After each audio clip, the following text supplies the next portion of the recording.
It is no longer news, the economic situation of Nigeria, from the hike in fuel price to the cost of living, especially for the common man on the street who has to take home 18,000 naira minimum wage or even less, in spite of how expensive everything seems to be now. So Prof, what's your take on this?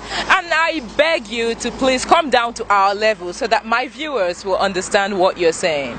That is what you get when the hobo pejoratively hobnobs with the hobgoblin. Nigerians have been bamboozled, razzle-dazzled, razzmatazz politically. Then I ask myself this rhetorical question. Is it not the same man who wept over the rulership of this country in 2011? Is it not the same man whose political enemies never wanted us to vote in 2015? Where I said he was supercalifragilisticexpialidocious. I'm sorry, sir, but you got me lost, and I'm sure my viewers are lost too. Can you please break it down? Supercalifragilisticexpialidocious is a way of saying the president was fantastic. Oh, thank you. But his political enemies said he was suffering from what I describe as new mono-ultra microscopic silicovolcanoconiosis. Professor. Yes.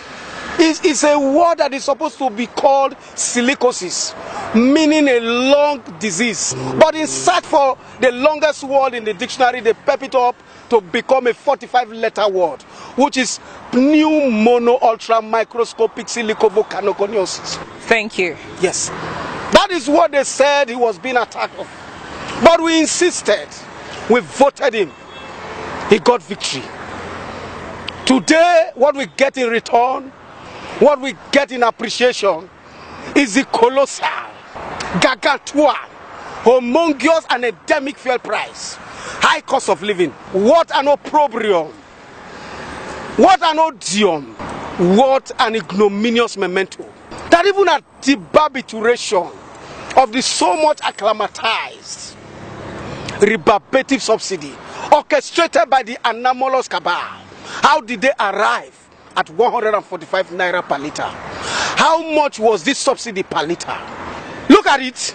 In 2012, the same subsidy evacuation and barbituration was condemned by a scrupulous, fastidious, puritanical, boisterous, energetic, and a rootin' Governor Adams of Shomole, who was once the voice of the masses, but today, for party affiliation, sentiments, for political somnambulism and malocclusion, he has chosen to remain close-mouthed, reticent, taciturn, uncommunicative, and unforthcoming, meaning he has kowtowed in their poho.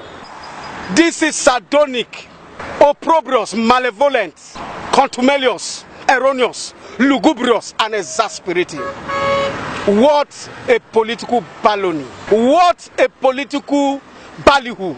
What a political bunkum, balderdash and hogwash. At this point, I will borrow the words of the great sesquipedalian, logomanian, Ikodomigodo of Edo State, that it is crystal clear, like the biblical Menemeneteke Yufasin, that this administration has no blueprint on socio-economic matters.